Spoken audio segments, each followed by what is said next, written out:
یہ ہمارے لیے اچھی زندگی یاد رکھیے۔ تو ہم نے دنیا کی زندگی بہتر گزارنے کے اپنے طریقے ایجاد کر لیے، ہمیں ان طریقوں کو چھوڑ کر یاد رکھے اس طریقے پر آنا ہے جو دین نے، اسلام نے مجھے اور آپ کو بتایا ہے۔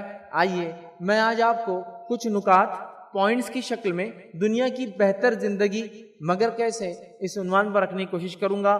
میرے عنوان میں کوئی بھی ایسی چیز آپ کو نہیں ملیں گی جو آپ نے میرے سے اس سے پہلے نہیں سنی، سب باتیں آپ اس سے پہلے سن چکے ہیں، یاد رکھیں۔ میں لیکن ایک بار آپ کو پھر سے ریمائنڈر دے رہا ہوں، یاد دہانی کرا رہا ہوں، یاد رکھیں کہ ان باتوں کو جو آپ نے بار بار سنی اور پڑھا ہے تھام کر رکھیے۔ انشاءاللہ عزیز یہ ذریعہ بنیں گی آپ کی اور میری دنیا کی بہتر زندگی کی، اور انشاءاللہ یہ کامیابی کا ضامن بنیں گی مرنے کے بعد کی زندگی میں، یاد رکھیں۔ اب آئیے پہلا وہ نقطہ، پہلا وہ اصول جس کو اپنا کر آپ اور میں دنیا کی بہتر زندگی گزار سکتے ہیں، وہ پہلا اصول ہے ایمان اور عمل صالح۔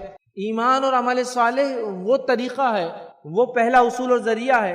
اگر ہم ایمان لائے اور اس کے مطابق نیک کام کریں تو دنیا کی بہتر زندگی ہماری گزریں گی، یاد رکھیں، اور آخرت تو پھر انہی لوگوں کی ہے جو یہ کر کے آئے ہیں۔ آئیے اس تعلق سے اللہ سبحانہ تعالیٰ قرآن میں کیا فرماتا ہے آپ سنیے، سورہ نحل اس کی آیت نمبر جو 97 میں 97 میں اللہ فرماتا اور کہتا ہے، سنیے آیت کیا ہے۔ اللہ فرماتا ہے من عمل صالحا من ذکر او انثی، جو کوئی جو ہے نیک کام کرے گا، چاہے وہ مرد ہو چاہے عورت ہو، پھر اللہ نے فرمایا وَهُوَ مُؤْمِنٌ، پر ہو وہ ایمان والا، جو کوئی نیک کام کرے گا چاہے مرد ہو چاہے عورت ہو پر ہو وہ ایمان والا مومن، اللہ فرماتا ہے فَلَنُحْيِيَنَّهُ حَيَاةً طَيِّبَةً، تو ہم اس کو دنیا کی بہتر زندگی دیں گے، اور آگے فرمایا طیبہ وَلَنَجْزِيَنَّهُمْ أَجْرَهُمْ بِأَحْسَنِ مَا كَانُوا يَعْمَلُونَ، اور آخرت میں تو اس کے لیے اس کا اجر بالکل ملے گا جو اس نے کیا تھا۔ تو گویا اللہ سبحانہ وتعالیٰ نے اس آیت میں یہ بات واضح کر دی کہ دنیا کی بہتر زندگی گزارنا ہے تو پہلا کام کرنا ہوگا ایمان لانا ہوگا، آستھاوان ہونا پڑے گا، جیسا ایمان لانے کا حق ہے ایمان لانا پڑے گا، اور اس کے مطابق نیکی کرنا ہوگی، نیک کام کرنا ہوں گے، یاد رکھیں۔ اگر کوئی انسان ایمان لائے اور نیک کام کرے تو وہ دنیا کی بہتر زندگی گزارے گا، یہ اللہ سبحانہ وتعالیٰ کا قرآن میں وعدہ ہے، یاد رکھیں۔ اب نہ جانے میں اور آپ کہاں کہاں دنیا کی بہتر زندگی ڈھونڈ رہے ہیں، مسلمانوں یہاں ہے دنیا کی بہتر زندگی، حالانکہ انسانیت کے لیے چیز ہے، لیکن میں آپ سے خطاب کر رہا ہوں، اس لیے آپ کو کہہ رہا ہوں یہاں ہے دنیا کی بہتر زندگی کہ ہم ایمان لائے جیسا اس کا حق ہے اور اس ایمان کے مطابق نیک کام کرے، یاد رکھے تو ہمیں دنیا کی بہتر زندگی کا وعدہ ہے، اور اللہ رب العزت نے کہا آخرت میں تو انہی لوگوں کے لیے اجر ہے۔ تو مجھے اور آپ کو سب سے پہلا کام کیا کرنا ہے؟ ایمان لانا ہے اور نیک کام کرنا ہے، تو ہمیں حیاتاً طیبہ قرآن نے کہا دنیا کی ایک اچھی زندگی انشاءاللہ العزیز ملیں گے، یاد رکھیں، ٹھیک ہے۔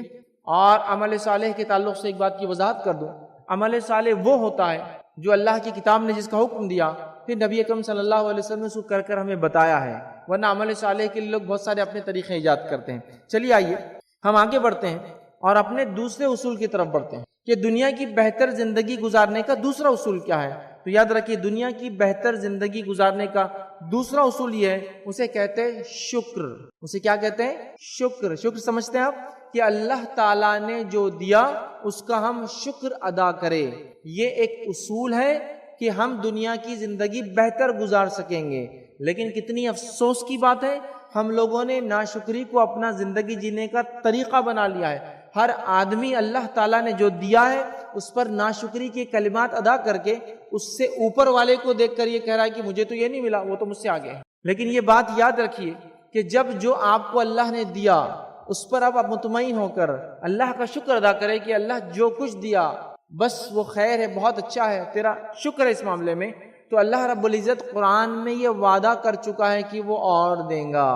صحابہ کی آپ زندگی دیکھیے، صحابیات کی آپ زندگی دیکھیے، کتنی ہی تکلیفیں ان کو آئی ہوں، انہوں نے کبھی ناشکری کے کلمات ادا نہ کیے۔ چاہے ان کے مال و دولت پہلے تھی، اسلام لانے کے بعد چلی گئی، انہوں نے کبھی یہ نہیں کہا کہ یہ تو اسلام لانے سے یہ تکلیف ہی ہم کو، کبھی کوئی ناشکری کلمات ادا نہیں کیے۔ جو کچھ تھا اس میں انہوں نے جو ہے اطمینان کا شکر گزاری کی، یاد رکھیے یہ دوسرا اصول ہے اگر دنیا کی میں اور آپ بہتر زندگی گزارنا چاہتے ہیں۔ آئیے میں ایک آیت پڑھتا ہوں آپ کے سامنے، سورہ ابراہیم سورہ نمبر 14 اس کی آیت نمبر 7 میں اللہ فرماتا اور کہتا ہے وَإِذْ تَأَذَّنَ رَبُّكُمْ، تمہارا رب اس چیز کا اعلان کر چکا ہے۔ وَإِذْ تَأَذَّنَ رَبُّكُمْ، تمہارا رب اس چیز کا اعلان کر چکا ہے. کیا فرمایا؟ لَئِن شَكَرْتُمْ لَأَزِيدَنَّكُمْ، اگر تم شکر ادا کرو گے ہم تمہیں اور عطا کریں گے. اگر تم شکر ادا کرو گے ہم تمہیں اور عطا کریں گے. اللہ فرماتا ہے وَلَئِن كَفَرْتُمْ إِنَّ عَذَابِي لَشَدِيدٌ، لیکن اگر تم ناشکری کرو گے تو ہمارا عذاب، ہماری پکڑ بہت سخت ہے. یاد رکھیں. تو یہاں اللہ رب العزت یہ اعلان کر چکا ہے کہ اگر ہم شکر کریں گے اللہ ہمیں اور اضافہ کر کے دیں گے. تو ہمیں شکر گزاری کا مادہ اپنے اندر جگانا ہے. اب انسان شکر گزار کیسے بن سکتا ہے؟ تو شکر گزاری ایک انسان میں تب پیدا ہوتی ہے، نبی اکرم صلی اللہ علیہ وسلم فرماتے ہیں شکر گزاری انسان میں تب پیدا ہوتی ہے جب وہ اپنے سے نیچے والوں لوگوں کو دیکھتا ہے.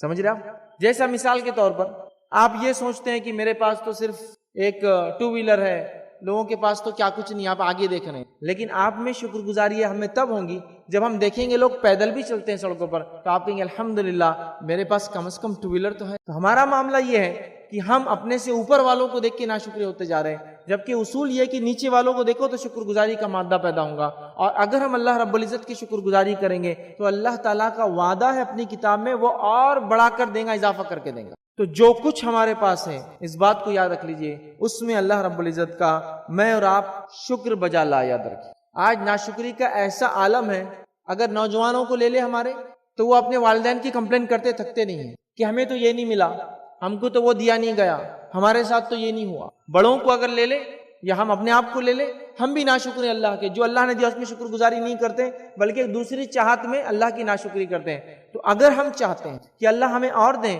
اصول یہ ہے کہ ہم اللہ تعالیٰ کی شکر گزاری کریں. یاد رکھیے جب ہم اللہ کا شکر ادا کرتے ہیں تو رب العزت ہمیں اور بڑھا کر عطا کرتا ہے. یاد رکھیے. آئیے دنیا کی بہتر زندگی گزارنے کا تیسرا اصول کیا ہے؟ اور وہ تیسرا اصول ہے صبر.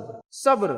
کسی کہنے والے نے بڑی اچھی بات کہی ہے، اگر اسلام ایک پرندہ ہے تو اس کا ایک پر شکر ہے تو دوسرا پر صبر ہے. یاد رکھیے یہ اللہ رب العزت کی دو عظیم نعمتیں صبر اور شکر. یاد رکھیے جب انسان صبر کرتا ہے تو اللہ تعالیٰ اس کو اور عطا کرتا ہے. صبر کرنے پر وہ دنیا کی بہتر زندگی گزارتا ہے. یاد رکھیے جس کی جیتی جاگتی مثال صحابہ کی زندگی ہے. جب وہ ایمان لائے، ایمان لانے سے پہلے منمانی زندگی گزارتے، جو چاہے وہ کرتے، مال و دولت تھی، سب کچھ تھا. ایمان لائے، کسی کی مال و دولت چلے گئی، کسی کو اپنا شہر چھوڑنا پڑا، کسی سے سب کچھ چھین لیا گیا. سمجھ رہے آپ؟ اور کیا کچھ نہیں ہوا، لیکن انہوں نے صبر کا دامن نہیں چھوڑا. کچھ کے ساتھ تو یہ سلوک ہوا کہ جسمانی اعضاء جو ہے ضائع کر دیے گئے، کسی کو تکلیف پہنچائی گئی، کسی کو یہاں تک کہ قتل کر دیا گیا، لیکن کبھی بھی انہوں نے جو ہے صبر کا دامن نہیں چھوڑا. یاد رکھیے صبر بڑا اہم اصول ہے. یاد رکھیے اور قرآن میں اللہ رب العزت نے اس بات کو یوں بیان کیا. یہ قرآن کی وہ آیت ہے جو آیت میں سمجھتا ہوں سب سے زیادہ مرتبہ آپ نے سنی ہوں گی. اگر آپ مسجد میں جاتے ہیں اور بجماعت نماز پڑھتے ہیں تو یہ آیتیں امام صاحب اکثر نمازوں میں پڑھتے ہیں. کیا آیتیں ہیں؟ چلیے ہم بھی سن لیتے ہیں. اللہ فرماتا ہے سورہ بقرہ سورہ نمبر 2 آیت نمبر 155 156 157 155 156 اور 157. اللہ فرماتا ہے وَلَنَبْلُوَنَّكُمْ بِشَيْءٍ مِّنَ الْخَوْفِ وَالْجُوعِ وَنَقْصٍ مِّنَ الْأَمْوَالِ وَالْأَنفُسِ وَالثَّمَرَاتِ وَبَشِّرِ الصَّابِرِينَ. کیا فرمایا اللہ نے؟ ہم تمہیں ضرور بضرور آزمائیں گے. کیسے آزمائیں گے؟ من الخوف، خوف سے، ڈر سے، والجوع اور بھوک سے. پھر اللہ فرماتا اور کہتا ہے وَنَقْصٍ مِّنَ الْأَمْوَالِ وَالْأَنفُسِ وَالثَّمَرَاتِ، اور کمی سے، گھاٹے سے. کس کس چیزوں کا گھاٹا اللہ نے فرمایا؟ اموال، مال کے نقصان سے آزمائیں گے. ٹھیک ہے. پھر جان کے نقصان سے آزمائیں گے، جان کی کمی سے آزمائیں گے، اور پھلوں کی کمی سے آزمائیں گے. وَبَشِّرِ الصَّابِرِينَ، تو بشارت دے دو ان لوگوں کو جو ایسے معاملوں میں صبر کرتے ہیں. تو یہاں بشارت دی گئی صبر کرنے والوں کو دنیا کے اندر. یاد رکھیے اور صحابہ اس کا نمونہ ہے جیتا جاگتا. جب وہ گزرے ان خوف سے، بھوک سے، مال کی کمی سے، جان کی کمی سے، اور صبر کیا، رب العزت نے ان کو وہ کچھ عطا کیا. یاد رکھے جس کے بارے میں اور آپ سوچ بھی نہیں سکتے. یاد رکھے اتنا کچھ اللہ تعالیٰ نے ان کو عطا کیا چونکہ انہوں نے صبر کیا. یاد رکھے آج ہمارے پاس صبر کا ذرا برابر بھی مادہ نہیں ہے. اگر کسی کو تھوڑا سا نقصان ہو جائے ہم فوراً ناشکری کلمہ ادا کر دیتے. اللہ میرے ساتھ ہی کیا ہوتا ہی نہیں ہوتا ہے. کسی گھر چوری ہو گئی وہ کیا بولتا ہے معلوم؟ فوراً یہ کہنا چھوڑ کر کہ اللہ میں صبر کرتا ہوں، انا للہ و انا الیہ راجعون. یہ چیزیں چھوڑ کر کیا بولتا ہے؟ اتنے مالدار لوگ سماج میں پڑے، ان کے گھر نہیں ہوتی، میرے گھر میں ہو گئی. کسی کے گھر کسی کا انتقال ہو گیا اور سمجھ لیجئے اس کی اکلوتی اولاد تھی، تو فوراً یہ کلمات ادا کر دیتے صبر کرنے کے بدلے کہ لوگوں کو تو اتنی بچے ہیں، ان کو کچھ نہیں ہوتا، ہمارا ایک بچہ تھا، ہم سے اللہ نے چھین لیا. تو ہم فوراً ناشکری کلمہ ادا کرتے ہیں، صبر کے خلاف کام کرتے ہیں، جبکہ اگر ہم صبر کریں، جب اللہ میں آزماتا ہے خوف سے، بھوک سے، مال کی کمی سے، جان کی کمی سے، پھلوں کی کمی سے، تو اللہ نے بشارت دی ایسے لوگوں جو صبر کرتے ہیں۔ پھر فرمایا الذین اذا اصابتهم مصیبۃ قالوا، اور جب ان لوگوں پر مصیبت آتی ہے تو کیا کہتے ہیں؟ انا للہ وانا الیہ راجعون، ہم اللہ کی طرف سے آئے تھے اور ہمیں اللہ کی طرف لوٹ کر جانا ہے۔ پھر اللہ فرماتا اور کہتا ہے اور یہی وہ لوگ ہیں جن پہ اللہ کی نوازشیں ہوں گی اور اللہ کی رحمت ہے، وَأُولَٰئِكَ هُمُ الْمُهْتَدُونَ، اور یہی لوگ ہدایت یافتہ ہیں، دنیا میں ہدایت یافتہ ہے۔ تو یہاں دیکھیے صبر کے تعلق سے بات بیان کی، صبر یاد رکھیے بڑی اہم چیز ہے، یاد رکھیے، اور یہ بڑا اہم اصول ہے اگر دنیا کی ہم بہتر زندگی گزارنا چاہتے ہیں۔ تو آئیے دنیا کی بہتر زندگی کے لیے جو چوتھا اصول میں آپ کے سامنے فورتھ پوائنٹ رکھوں گا وہ کیا ہے؟ وہ یہ ہے، یہ ایک ایسا اصول ہے، یہ نہ صرف دنیا کی اچھی زندگی دیں گا بلکہ میرا یہ چوتھا جو نقطہ ہے یہ کسی مصیبت چاہے جسمانی ہو، سمجھ رہے آپ، کسی مصیبت جسمانی ہو یا ذہنی کوئی تکلیف ہو، یہ اس کا بھی علاج ہے۔ یہ جو نقطہ ہے بڑا اہم نقطہ ہے، یاد رکھیے، اس نقطے کو آپ باندھ لیں، یاد رکھیے اپنے ساتھ۔ یہ چوتھا جو میرا پوائنٹ ہے، اور چوتھا پوائنٹ دنیا کی بہتر زندگی گزارنے کا کیا ہے معلوم آپ کو؟ وہ ہے توبہ اور استغفار۔ دنیا میں مصیبتیں ہم پہ کیوں آتی ہیں، تکلیفیں کیوں آتی ہے، پریشانیاں کیوں آتی ہے، بیماریاں کیوں آتی ہے، معلوم آپ کو؟ اس لیے کہ ہم اللہ رب العزت کی ناشکری کرتے ہیں، اللہ رب العزت کا شکر ادا نہیں کرتے، گناہوں پر گناہ کرتے چلے جاتے ہیں، اور گناہ اتنے بڑھ جاتے ہیں کہ ہم نے دیکھا قرآن کے اندر جب قوموں کے گناہ بڑھ گئے تو اللہ رب العزت نے ان قوموں کو دنیا سے نیست و نابود کر دیا، جس کو کہیں گے دنیا سے ان کو مٹا دیا، یاد رکھیں۔ تو یہ گناہ ہے، یہ معصیت ہے جو ہمارے لیے دنیا کی زندگی اجیرن کر دیتے، یاد رکھیں۔ ڈپریشن کے لوگ شکار ہو گئے، سمجھ رہے، گناہوں کے نتیجے میں پریشان ہیں، مال و دولت ہونے کے بعد بھی دل پریشان ہے نا، سکون نظر نہیں آ رہا ہے کہیں، ہے نا، سب کچھ ہونے کے بعد بھی دل چاہ رہا ہے کہ ابھی کوئی چیز ایک ایسی ہے جو حاصل نہیں ہوئی ہے۔ تو میرے بھائیوں، توبہ اور استغفار کو اپنے ایسا لازم کر لیجئے کہ اٹھتے اور بیٹھتے سو کیجئے۔ نبی اکرم صلی اللہ علیہ وسلم گناہ نہیں کرتے تھے، لیکن اس کے باوجود بھی آپ بخشائے تھے، اس کے باوجود بھی روایتوں میں آتا ہے نبی اکرم صلی اللہ علیہ وسلم ایک مجلس میں کبھی کبھار 70 یا 100 مرتبہ استغفار کرتے تھے، 70 یا 100 مرتبہ توبہ کرتے تھے، جبکہ نبی اکرم صلی اللہ علیہ وسلم گناہ نہیں کرتے تھے۔ اس کے بعد اتنا آپ کا توبہ اور استغفار کرنا علماء لکھتے ہیں وہ اس لیے ہے کہ امت اس بات کو سمجھے، توبہ اور استغفار کی اہمیت کو جانے، اور ہم کثرت سے توبہ اور استغفار کریں، سمجھا، کثرت سے توبہ اور استغفار کریں۔ ہم یہ دیکھتے ہیں قرآن و سنت کے اندر کہ توبہ اور استغفار گناہ گاروں کا تو طریقہ ہے ہی کہ وہ معافی کے لیے اللہ سے کرتے ہیں، لیکن دنیا کے سب سے نیک لوگ وہ بھی توبہ اور استغفار کرتے تھے، وہ انبیاء کی جماعت ہے، تمام نبیوں نے توبہ کی اور استغفار کیا۔ تو پھر مجھے اور آپ کو کیا ہوا؟ کیا ہم اتنے نیک ہو گئے؟ کیا گناہ بالکل ہم نہیں کرتے؟ جو آج توبہ اور استغفار کی اتنی کمی ہے، ہمیں کثرت سے بہت زیادہ توبہ اور استغفار کرنے کی میرے بھائی اور بہنوں ضرورت ہے، یاد رکھیے۔ استغفر اللہ اتنا کہنا بھی کافی ہے، استغفر اللہ واتوب الیہ، اے اللہ میں اپنے گناہوں کی معافی چاہتا ہوں اور رجوع کرتا ہوں تیری طرف، یاد رکھیے۔ توبہ اور استغفار میں بس تھوڑا سا فرق ہے، آپ کو سمجھا دیتا ہوں بات سمجھنے کے لیے، لیکن دونوں الفاظ کو ایک ساتھ ادا کیا جاتا ہے۔ توبہ اور استغفار میں جو تھوڑا سا فرق ہے وہ یہ ہے، توبہ یہ ہے کہ جب انسان اپنے راستے کو بدل دیتا ہے، گناہ اور معصیت کی زندگی سے پلٹ جاتا ہے، یہ توبہ ہے، اور استغفار وہ کلمہ ہے جس کے ذریعے وہ گناہ جو ہو چکے اس کے لیے معافی مانگتا ہے۔ تو توبہ اور استغفار، میں نے اپنا راستہ بدل لیا، میں گناہ کے راستے پہ تھا، یو ٹرن لے کے نیکی کے راستے پہ آیا، میں نے رجوع کیا، میں پلٹ گیا اور پھر استغفار کیا جو گناہ مجھ سے ہوئے تھے۔ تو ہمیں کثرت سے توبہ کرنا چاہیے اور استغفار کرنا چاہیے، اس لیے کہ اللہ رب العزت نے دیکھیے قرآن میں کیا فرمایا، وَمَا أَصَابَكُم مِّن مُّصِيبَةٍ فَبِمَا كَسَبَتْ أَيْدِيكُمْ وَيَعْفُو عَن كَثِيرٍ، جو کچھ مصیبتیں تم پر دنیا میں آتی ہے وہ تمہارے ہاتھوں کی کمائی ہے، وہ تمہارے گناہوں کا نتیجہ ہے۔ وَيَعْفُو عَن كَثِيرٍ، حالانکہ ہم تو بہت تم کو معاف کرتے ہیں، اللہ تعالیٰ بہت معاف کرتا ہے اپنے بندوں کو، لیکن ہم اتنے گناہ کرتے ہیں جسی کو انتہا نہیں۔ تو گناہ ہر انسان سے ہوتے ہیں، تو ہم استغفار کو اپنا معمول، اپنی عادت بنا لیں۔ آئیے استغفار کے کچھ فائدے دیکھ لیتے ہیں، دنیاوی کیا ہوتے ہیں وہ بھی دیکھ لیتے ہیں۔ اللہ رب العزت نے نوح علیہ السلام کی سورہ نوح کے اندر اس حالت کو بیان کیا جب انہوں نے اپنی قوم کو دعوت دی، وہ قوم ایمان نہ لائی، اس کے بعد اب اللہ کی طرف رجوع ہوئے اور اللہ تعالیٰ سے کہا کہ اللہ اس قوم کو ہلاک کر دے۔ تو اس سے پہلے آپ بتاتے ہیں کہ اللہ تعالیٰ کو پیش کرتے ہیں کہ اللہ میں نے کیا کیا کیا اس قوم کے ساتھ، اس میں اللہ سبحانہ تعالیٰ بیان کرتا ہے سورہ نوح سورہ نمبر 71 71 اس کی آیت نمبر 10 11 اور 12 میں اللہ فرماتا ہے نوح علیہ السلام نے کہا اور فرمایا فَقُلْتُ اسْتَغْفِرُوا رَبَّكُمْ إِنَّهُ كَانَ غَفَّارًا کہ اے میری قوم، نوح علیہ السلام قوم کو دعوت دے رہے کہ اے میری قوم تم اللہ سے استغفار کرو، معافی مانگو اپنے گناہوں کے لیے، انہ کان غفارا تم اسے یقیناً معاف کرنے والا پاؤ گے۔ پھر فرمائے یرسل السماء علیکم مدرارا، اگر تم اللہ سے توبہ استغفار کرو گے تو اس کا نتیجہ کیا ہوگا؟ دنیاوی فائدہ کیا ہوگا؟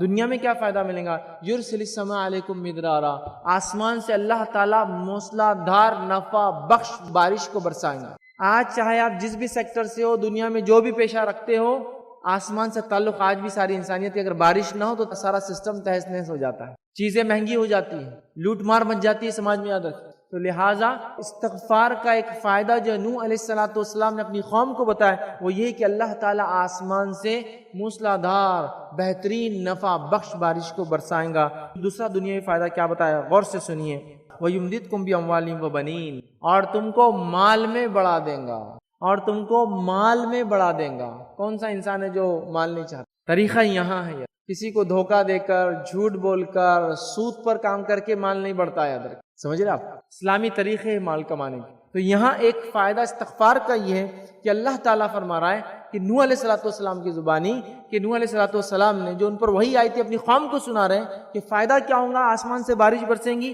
دوسرا فائدہ ہوگا کہ تمہیں جو ہے اللہ تعالیٰ مال میں بڑھا دیں گا۔ پھر فرمایا وَبَنِينَ، اور تمہیں اولاد میں بڑھا دیں گا، تمہیں اولاد میں بڑھا دیں گا۔ پھر آگے فرمایا نوح علیہ السلام نے وَيَجْعَلْ لَكُمْ جَنَّاتٍ وَيَجْعَلْ لَكُمْ أَنْهَارًا، اور تمہارے لیے باغات بنا دیں گا اور اس میں نہریں جاری کر دیں گا۔ کتنے فائدے تھے کہ 5 فائدے ان آیتوں کے اندر آ رہے، صرف ایک عمل کے استغفار اور توبہ کرنے۔ ایک ہی لفظ ہے استغفر اللہ، اتنا آپ پڑھ لیجئے یہ بھی کافی، استغفر اللہ واتوب الیہ یہ پڑھ لیجئے اتنا بھی کافی ہے نا۔ کہ سید الاستغفار ایک بڑا استغفار ہے، وہ آپ دیکھیے، وہ بھی آپ پڑھ سکتے، اس کو ہم معمول بنا لیں، اس کے کئی دنیاوی فائدے ہیں، یاد رکھیں، آپ اندازہ لگائیں استغفار کے کتنے فائدے ہیں، آپ کر کے تو دیکھیے، اس عمل کو معمول بنا لیجیے، اس عمل کا ایسا بالکل کہ اٹھتے بیٹھتے صبح شام جب وقت ملے، جب یاد آئے، گناہ ہو یا نہ ہو، استغفار کی کثرت کیجئے۔ اس کے بڑے فائدے، بڑے دنیاوی فائدے یاد رکھیں جس کی کوئی انتہا نہیں۔ آئیے 5واں وہ اصول جس پر عمل کرنے سے دنیا کی بہتر زندگی ہم گزار سکتے ہیں، وہ اصول کیا ہے؟ وہ اصول ہے تقوی، وہ اصول ہے تقوی، یاد رکھیں۔ تقوی کیا ہے؟ تقوی یہ اللہ کا ڈر ہے، ایسا ڈر جس میں انسان نیکیوں کی طرف بڑھتا ہے اور گناہ اور معصیت سے اپنے آپ کو روک لیتا ہے کہ نہیں اللہ دیکھ رہا ہے، میں اللہ سے ڈرتا ہوں، میں یہ کام نہیں۔ تو نیکیوں کی طرف بڑھنا اللہ کی محبت کی وجہ سے، گناہوں سے رکنا، یہ تقوی ہے، یاد رکھیے۔ اور تقوی بڑی اہم چیز ہے، یاد رکھیے۔ اور تقوی کا تعلق دل سے ہے، یاد رکھیے، یہ دل سے یاد رکھیے۔ نبی اکرم صلی اللہ علیہ وسلم نے تقوی کے تعلق سے بیان کیا حدیث میں تو 3 مرتبہ اشارہ کر کے کہا تقوی تھا ہونا، التقوی تھا ہونا، التقوی تھا ہونا۔ تقوی دل کی کیفیت ہے، یہ دل کی دنیا۔ تو تقوی یاد رکھیے، تقوی پیدا کیجیے اپنے اندر، نیکیوں کی طرف بڑھیے، گناہوں سے اپنے آپ کو بچائیے، چاہے کوئی دیکھتا ہو یا کوئی نہ دیکھتا ہو، یاد رکھیے، یہ بڑی اہم بات ہے، یاد رکھیے۔ اور سلف میں کسی نے بڑی اچھی بات کہی، کسی عالم نے ایک بڑی اچھی بات کہی ہے، اکیلے میں گناہ کرنے سے بہت ڈرا کرو، مطلب تقوی اختیار کرو، اکیلے میں گناہ کرنے سے بہت ڈرا کرو، اس لیے کہ جب تم اکیلے میں گناہ کرتے ہو تو جو گواہ ہے وہی جج ہے۔ جب انسان اکیلے میں گناہ کرتا ہے تو وہ کہتے ہیں بہت ڈرا کرو، چونکہ اکیلے میں جب انسان گناہ کرتا ہے تو جو گواہ ہے نا اس پر وہی جج بھی ہے، اللہ ہی گواہ ہے اور اللہ ہی فیصلہ کرنے والا۔ تو تقوی، یوسف علیہ السلام کو ایک عورت نے ایک بری چیز کو آفر کیا، وہ اللہ کا ڈر اور تقوی تھا جس سے انہوں نے کہا کہ نہیں میں ڈرتا ہوں، میں یہ کام نہیں کر سکتا ہوں۔ سمجھ رہا بات؟ کوئی دیکھنے والا نہیں ہے، آپ کو رات کا وقت ہے اور کوئی ایسی چیز ہے جو آپ چرا سکتے ہیں، لیکن آپ کہتے ہیں نہیں میں اللہ سے ڈرتا ہوں، اس چیز کو میں ہاتھ نہیں لگاؤں گا۔ تو اللہ کا تقوی، اس تقوی کے بڑے فائدے ہیں، یاد رکھیے، اخروی آخرت کے تو ہے، دنیاوی بھی فائدے ہیں، کیونکہ ہمارا عنوان کیا ہے؟ دنیا کی بہتر زندگی۔ تو تقوی کے دنیاوی فائدے بھی یاد رکھیے۔ میں آگے انشاءاللہ جس ایک واقعہ سنا کے اس کے فائدے بھی آپ کو بتاؤں گا۔ آئیے اللہ سبحانہ تعالیٰ سورہ طلاق سورہ نمبر 65 کی آیت میں 2 اور 3 میں کیا فرماتا ہے تقوی کے تعلق سے، سنیے غور سے۔ اللہ فرماتا ہے وَمَن يَتَّقِ اللَّهَ يَجْعَل لَّهُ مَخْرَجًا، جو کوئی اللہ کا تقوی اختیار کرتا، ڈر اختیار کرتا، اللہ اس کے لیے مشکلات سے نکلنا آسان کر دیتا ہے، مخرج۔ وَيَرْزُقْهُ مِنْ حَيْثُ لَا يَحْتَسِبْ، اور ایسی جگہ سے روزی دیتا ہے جہاں سے اس نے سوچا بھی نہ ہو۔ وَمَن يَتَّقِ اللَّهَ يَجْعَل لَّهُ مَخْرَجًا، جو کوئی اللہ کا تقوی اختیار کرتا ہے، اللہ اس کے لیے مشکلوں سے، مصیبتوں سے، پریشانیوں سے، دکھوں سے، تکلیفوں سے، ڈپریشن سے، جو کچھ ہے اس سے مشکلوں سے نکلنا آسان کر دیتا ہے۔ وَيَرْزُقْهُ مِنْ حَيْثُ لَا يَحْتَسِبُ، اور ایسی جگہ سے روزی دیتا ہے جہاں سے اس نے سوچا بھی نہ ہوگا۔ یہ ہے تقوی کے ثمرات، یہ ہے تقوی کے برکات، یہ ہے تقوی جس کے اختیار کرنے سے یہ دنیاوی فائدہ، ایسی جگہ سے روزی جہاں سے میں نے اور آپ نے سوچا بھی نہ ہوگا، یاد رکھیے یہ تقوی کا فائدہ، یاد رکھیے ہمیں چاہیے کہ ہم تقوی اختیار کریں، یاد رکھیے، اور اس پر قائم رہیں، یاد رکھیے تقوی دل کی کیفیت ہے، یاد رکھیے اس کو اپنانے کی ضرورت ہے۔ آئیے آگے بڑھتے ہیں۔ چھٹا اصول دنیا کی بہتر زندگی پانے کا کیا ہے وہ آپ کے سامنے رکھتا ہوں، یاد رکھیے وہ ہے نماز۔ اب نماز کے بارے میں کیا کہوں، نماز میں سمجھتا ہوں آپ سب جانتے کیا ہے، مستحب عمل ہے نا، کر لیے تو ٹھیک ہے، نہیں کرے تو چلتا، ایسا ہے۔ نماز ہم پر فرض ہے، کتنے بار فرض ہے؟ دن میں 5 بار، لیکن کتنی افسوس کی بات ہے کچھ لوگوں پہ شاید صرف ایک نماز فرض ہے ہفتے میں، ایسا نظر آتا ہے۔ کچھ لوگوں کا حال یہ ہے کہ شاید دن میں 1 2 3 نمازیں ان پہ فرض ہے، ظہر اثر مغرب فجر عشاء نہیں ہوتی اپنے سے، ٹھیک۔ کچھ لوگوں کا حال یہ ہے کہ وہ کبھی کبھار نماز پڑھ لیتے، عید وغیرہ پہ آ جاتے، کسی کے انتقال ہو گیا تو اس پہ آ جاتے، نہیں، یاد رکھیے ہر روز میں 5 وقت نماز یاد رکھیے، یہ بڑی اہم چیز ہے، یہ دنیا اور آخرت کی کامیابی، یاد رکھیے۔ علماء تو یہاں تک فتوے دیتے ہیں کہ جس کی توحید، اور توحید کے بعد سب سے اہم چیز نماز ہو، اگر نماز قائم نہ کرتا ہے کہ انسان، تو اس کے روزے بھی قبول نہیں، اس کا حج بھی قبول نہیں، یاد رکھیے اس کی زکوٰۃ قبول نہیں، چونکہ نماز نہیں پڑھتا ہے۔ بہت اہم چیز ہے۔ ویسے نماز کے لاتعداد فائدے ہیں، میں وہ نہیں بتاؤں گا، لیکن میں ایک نماز کا فائدہ صرف ایک بتاؤں گا آج، اور وہ بھی فرض کا نہیں ہے، یاد رکھیے۔ تو اس سے اندازہ لگا لو فرض کے کتنے فائدے ہوں گے۔ ایک نفل نماز کا صرف فائدہ بتاتا ہوں، اور چونکہ عنوان ہے دنیا کی زندگی، تو دنیا میں کیا فائدہ ہوتا ہے وہی بتاتا ہوں صرف، تو آپ آخرت کے فائدے اور دنیا کے دیگر فائدے فرض نمازوں سے کتنے ہوں گے آپ اندازہ لگا سکتے۔ تو آئیے ایک نفل نماز کا فائدہ سنیے۔ نبی اکرم صلی اللہ علیہ وسلم فرماتے ہیں، اور نفل میں یہ سب سے افضل نفل ہے، وہ کیا ہے؟ آپ فرماتے ہیں تم رات کا قیام ضرور کیا کرو، تم رات میں نماز ضرور پڑھا کرو، تم تہجد کا اہتمام ضرور کیا کرو، قیام جس کو کہتے ہیں رات کا قیام، تم رات کی نماز ضرور پڑھا کرو۔ کیوں؟ کیونکہ یہ تم سے پہلے صلح کی عادت تھی، تم سے پہلے نیک لوگوں کی عادت ہے۔ پھر فرمایا اور رات کا قیام اللہ سے قریب کرتا ہے، رات کا قیام اللہ سے قریب کرتا ہے۔ پھر فرمایا اور گناہوں سے بچاتا ہے، مطلب دن میں گناہوں سے بچنے کی توفیق ملتی ہے، اور برائیوں کو مٹاتا ہے، مطلب جو گناہ ہو چکے وہ مٹ جاتے ہیں، اور آخری فائدہ بتایا اور جسمانی بیماریوں کو دور کر دیتا ہے۔ کون سا ایسا شخص ہے جو گناہوں سے بری ہے، وہ نہیں چاہتا کہ اس سے گناہ معاف ہو، مطلب گناہ کرتا نہیں اس لیے معافی نہیں چاہتا، ہر آدمی گناہ کرتا ہے، گناہ کی معافی اس نماز میں۔ دن میں گناہوں سے بچے گا انسان جب یہ نماز پڑھے گا۔ اس کے بعد ایک بڑا فائدہ دنیاوی ہے، بیماریوں سے انسان محفوظ رہے گا جو رات کا قیام کریں گا۔ کون سا شخص ایسا جو بیماریوں سے پریشان ہے؟ بتائیے، ہر شخص بیماری سے پریشان ہے، ہر شخص پریشان ہے، دواخانوں کے حال دیکھ لیجیے آپ۔ رات کا قیام جسمانی بیماریوں کو دور کرتا، کتنی بڑی فضیلت ہے، اور یہ تو ایک نفل نماز کی فضیلت ہے، تو فرائض کی کیا ہوں گی آپ اندازہ لگا سکتے۔ تو میرے بھائیوں، نماز کا اہتمام کریں، 5 وقتہ نمازوں کا اہتمام کریں، خاص طور سے فجر اور عشاء کا اہتمام کریں، چونکہ نماز بڑی بھاری ہوتی ہے، یاد رکھیے انسان سستی کرتا ہے، اس میں تھکن کا اظہار کرتا ہے، نیند کا غلبہ ہوتا ہے، خاص طور سے اس کے علاوہ تمام نمازیں، اس کے علاوہ نوافل کا اہتمام کریں فرض نمازوں کے علاوہ، اور اس کے علاوہ نوافل کے اندر خاص طور سے تہجد ہو سکے، قیام ہو سکے رات کا ضرور کرے، اس کے بڑے فائدے۔ آئیے دنیا کی بہتر زندگی کا 7واں اصول کیا ہے، اور انشاءاللہ جس اپنی بات کے خاتمے کی طرف ہم جا رہے ہیں، اور 3 اصول باقی ہے۔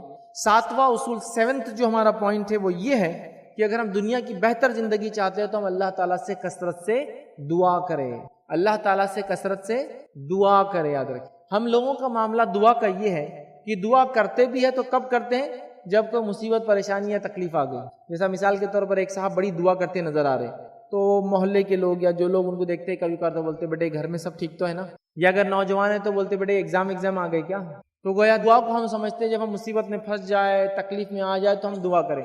دعا ایک ایسی چیز ہے، یاد رکھیے، جس کا آپ ہمیشہ اہتمام کریں، جس کو اگر میں سمجھاؤں تو دعا کوئی گاڑی کا ایکسٹرا ویل نہیں ہے جس کو ضرورت پڑنے پہ لگایا جائے، بلکہ دعا گاڑی کا سٹیئرنگ ویل ہے جس کے بغیر گاڑی چلا ہی نہیں سکتے آپ۔ بہت امپورٹنٹ ہے، یاد رکھیں۔ ہم سمجھتے ہیں مصیبت، دکھ، تکلیف ہو تو ہم دعا کریں، نہیں، ہم اللہ سے دعا ہمیشہ کرتے رہیں. اس کے بڑے فائدے ہیں، یاد رکھیں. نبی اکرم صلی اللہ علیہ وسلم کیا فرماتے ہیں؟ دعا دنیاوی فائدے کیسے دیتی ہے سنیے غور سے. نبی اکرم صلی اللہ علیہ وسلم فرماتے ہیں جب بندہ اللہ سے دعا کرتا ہے تو پہلے تو آپ فرماتے ہیں اللہ تعالیٰ کو حیا آتی ہے اس کو خالی ہاتھ لوٹانے میں. اللہ تعالیٰ کو شرم آتی ہے کہ میرا بندہ مجھ سے مانگ رہا، میں کیسے اس کو خالی ہاتھ لوٹاؤں. ٹھیک ہے. دوسری روایت کے اندر فرماتے ہیں جب بندہ اللہ سے دعا کرتا ہے جس میں کوئی ظلم یا خطا رحمی، رشتے توڑنے کی اگر بات نہ ہو، تو اللہ 3 میں سے کوئی ایک چیز اس کی قبول کر لیتا. 3 میں سے کوئی ایک شکل میں دعا قبول ہو جاتی ہے. تو پتہ چلا دعائیں تو قبول ہوتی ہے، 3 طریقے سے ہوتی ہے، لیکن جو مانگا وہ دے دیا جاتا ہے. آپ نے جو مانگا وہ مل گیا. جو مانگا وہ نہ دے کر اللہ تعالیٰ آخرت کے لیے اس دعا کو اجر بنا دیتا ہے. تیسرا، جو مانگا وہ نہیں دے کر اس کے برابر دنیا کی کوئی مصیبت ٹال دیتا ہے. یہ دنیا کا فائدہ، مصیبت کا ٹلنا. آخرت کا فائدہ وہ اجر ملے گا. اور آخرت میں کتنا اجر ملے گا کہ بندہ اپنے اعمال کو جب دیکھیں گا اور اس میں کچھ اعمال دیکھیں گا جو اس نے کیے نہیں تھے لیکن اجر شامل ہوں گا، وہ کہیں گا اللہ یہ اجر کس کا ہے؟ اسے بتایا جائیں گا یہ تیری دعائیں تھی جو قبول نہیں ہوئی. بندہ کہیں گا اللہ کاش میری دنیا میں کوئی دعا قبول ہی نہ کیا ہوتا، کیونکہ اتنا زیادہ بدلہ آخرت میں. لیکن دنیاوی فائدہ کیا ہے؟ مصیبتیں ٹل جاتی ہے. کس کے برابر؟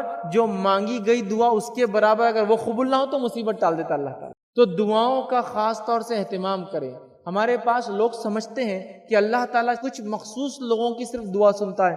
ایسا نہیں ہے. اللہ تعالیٰ سب کی سنتا ہے. قبول 3 شکلوں میں کرتا ہے. جو مانگا وہ دے دیتا ہے. حدیث میں کہیں بھی نہیں نیک لوگ جب دعا کرتے 3 ہوتا ہے. نہیں، جو مانگا وہ دے دیتا ہے. اس کا بندہ جب مانگتا ہے اس دعا کو آخرت کے لیے رکھ دیتا ہے. اور تیسرا، اس دعا کے بدلے دنیا میں کوئی اتنی مصیبت ٹال دیتا ہے.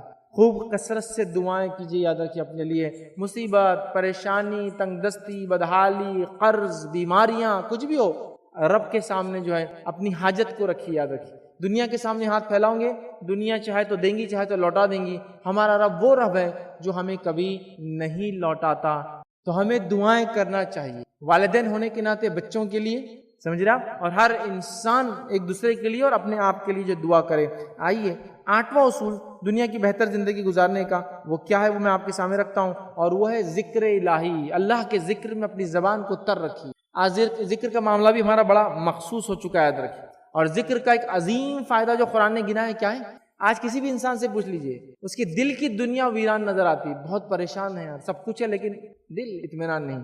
تو اللہ کے ذکر کا ایک سب سے بڑا فائدہ قرآن نے کیا کہا؟ الا بذکر اللہ تطمئن القلوب. اللہ کے ذکر میں ہمارے قلب اطمینان پاتے ہیں. اگر آپ دلی طور سے پریشان ہیں اس کا مطلب اللہ کا ذکر سے ہم غافل ہیں. کثرت سے اللہ کا ذکر کیجئے. اٹھتے بیٹھتے سوتے جاگتے دعاؤں کی شکل میں چھوٹی چھوٹی اتنی چھوٹی چھوٹی دعا اللہ کا ذکر جس کی کوئی انتہا نہیں. یاد رکھیں. لیکن کتنی افسوس کی بات ہے ہم سلام جیسے ذکر سے دور ہیں آج. انشاءاللہ ماشاءاللہ سبحان اللہ تبارک اللہ چھوٹے چھوٹے جملے یہ کلمات تک نہیں کہتے ہیں.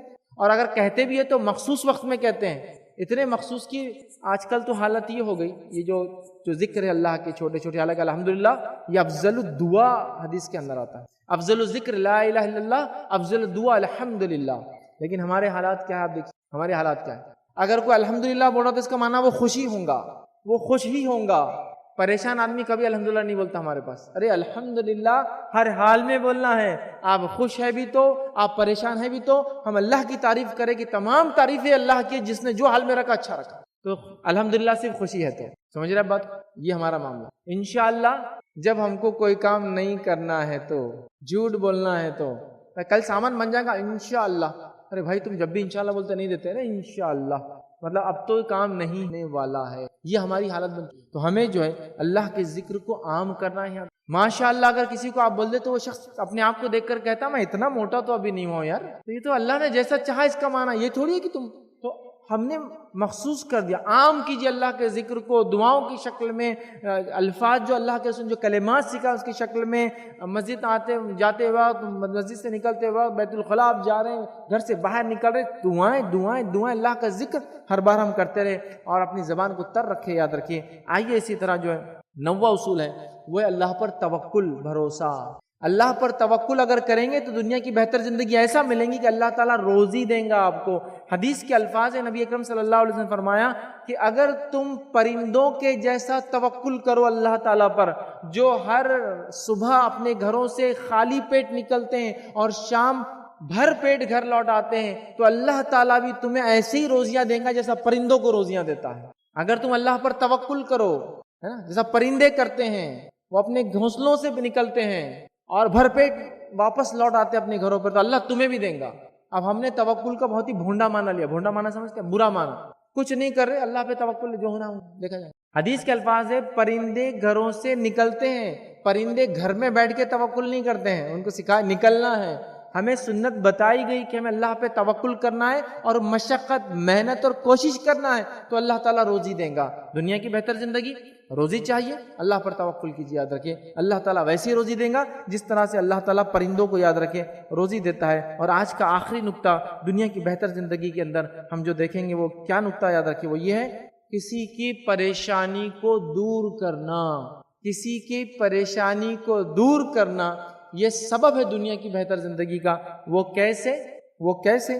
آئیے سنیے، حدیث کے الفاظ اس طرح سے ہیں، یہ جو ہے مسند احمد کی روایت ہے۔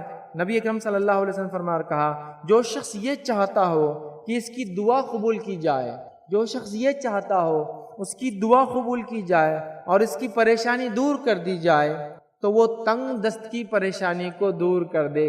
جو شخص یہ چاہتا ہے کہ اس کی دعا قبول کی جائے، سمجھے، اور جو شخص یہ چاہتا ہے کہ اس کی پریشانی دور کر دی جائے، وہ کسی پریشان حال کی مدد کرے۔ اللہ ہم پر رحم کرے، ہم تو خود پریشانی کا ذریعہ بنتے ہیں لوگوں کے لیے۔